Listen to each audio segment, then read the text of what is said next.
so waxaa arkay group meel iskugu soo ururay oo dhahayaan ma aragtay surwaalku xaaraan maahan wa okay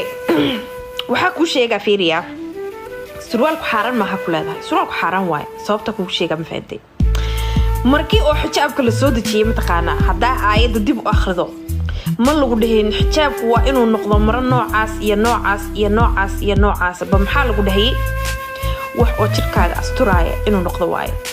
at the same time na maxaa lagu sheegay oo lagu dhahay ma xiran kartid dharka nimanka dhar shabaha laguma dhihin surwaal ba waxa oo nimanka shabahaaya wuxuu maxaa waay surwaal waay sax so dadka oo ma aragtaan markaa ku dhahay ma aragtay Soomaalida waxay rabaan inay xaaraan ka dhigtaan waxay rabaan ma aragtay xalaal ka dhigtaan waa ogtiidin surwaalku xaaraan yahay